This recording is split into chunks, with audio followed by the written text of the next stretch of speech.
While I'd say this is a late night Sunday video, that'd be a lie, and I almost always tell the truth. But if I ignore the times I've lied, then I always tell the truth. So welcome, folks, to a late night Sunday video.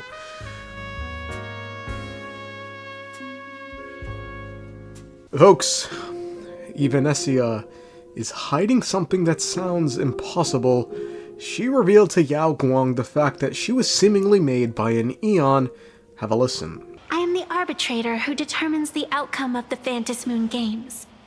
I am the raging waves of joy, and the living pulse of this world. Diviner of the Xianzhou, the weal and woe you behold are but a single petal fallen from my hand.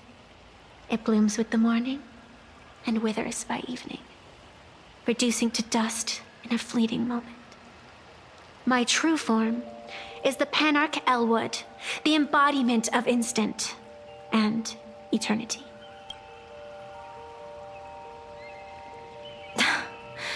Interesting.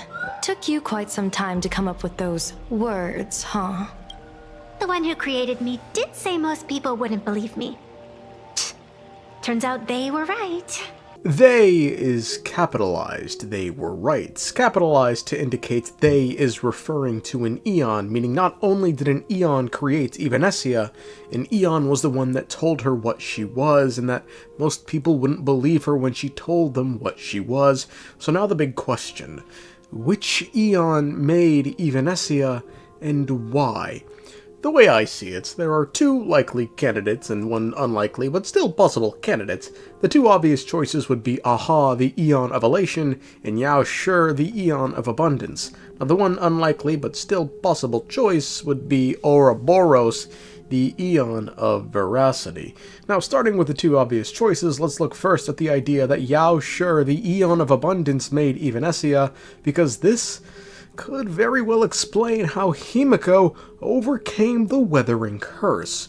Looking back at Evanescia's words, she calls her true form that of the Panarch Elwood, which is the tree standing before us that we know better as an ambrosial arbor tree, also known as a mark of abundance, which is, the tree that, you just, long life, motherfucker. The reason this is big is because the only other ambrosial arbor tree we know about is on the Xianzhou Luofu, and this was personally gifted to them by Yao Shi. So if it is the case that these trees can only take roots by Yao Shi's divine hands, that means they at one point could have come into contact with Plan Arcadia, or at the very least are aware of this world's presence.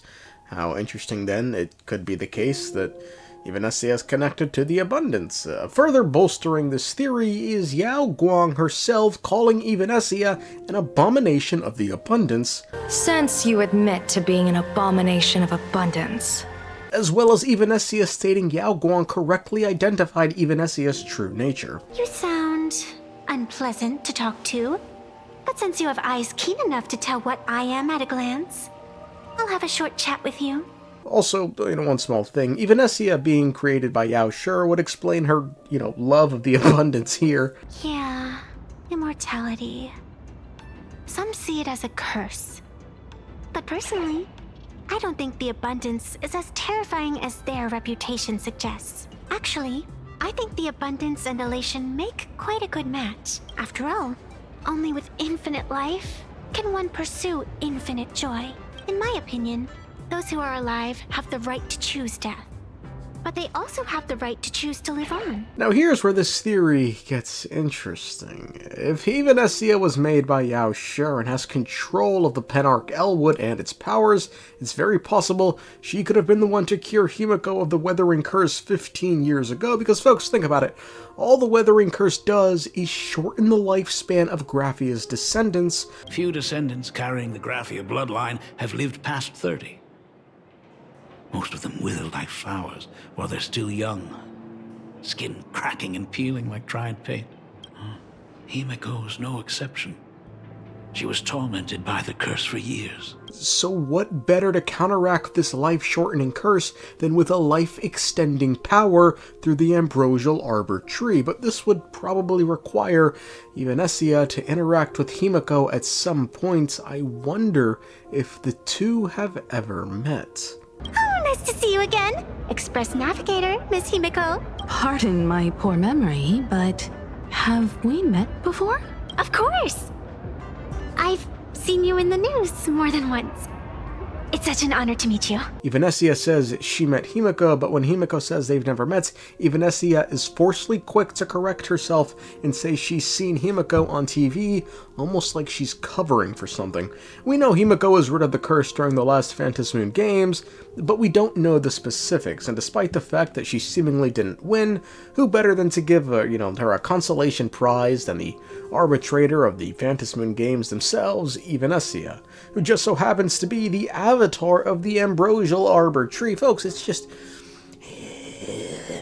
it makes too much sense, man.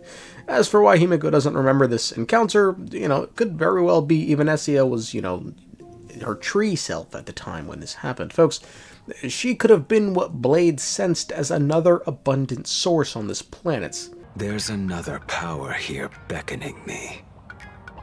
Is there another form of abundance in the world besides you? Perhaps there is more than one. Are you referring to the disciples of Sanctus Medicus? Or the Elixir Seekers? Something far more dangerous. Do they have support from other factions? Unclear. A pretty solid theory. I lean towards it personally, and I'm a genius who's rarely wrong, and when I ignore the times I'm wrong, I'm never wrong, so I believe this theory. But, looking at the other possibilities, that being, namely, Aha made Evanescia, it's probably the most predictable and, dare I say, boring answer that's based on, she calls herself the arbitrator of the Phantom Moon games and said she controls the outcomes of the games, which, I'm not exactly sure what that means, but, go off. She does speak highly of the elation. Well, that's all I got supporting this theory. I suppose if we break the fourth wall, Evanescia is an elation unit, and in Star Rail, typically the Emanator-like characters have the same gameplay path as their lore path. Acheron is an Emanator of the Nihility, and her gameplay is Nihility, allegedly. Cyrene is a candidate for Fully the Remembrance, and her gameplay is Remembrance. Herta is an Emanator of the Erudition, and her gameplay is that of Erudition. So if Evanescia's, lore role is significant enough, which I'd argue it is, then the fact that her gameplay path is the elation could signal her lore path is also the elation. Would then be trickier to explain the abundance stuff. But, I'm sure they could make it out. Maybe Yao Shur and Aha had a relationship in their past life, and thus came Evanescia. Anyway, the last Aeon who probably didn't make Evanescia, but could have made her based on nothing other than, the power being present on Plan Arcadia, is Ouroboros, or back that ass up, the Aeon of Veracity. And again, I literally only say this because the veracity is somewhere deep on this planet. Aside from this, nothing, man. I mean, guys, let's be honest, does this bitch look like she has parental instincts? She looks like she eats babies. Okay, but I won't deny, it would probably be the coolest one, only because we don't know anything about the veracity thus far. But again, gun to my head, I'm saying Yao sure made Evanescia. I'm a big supporter in my own theory.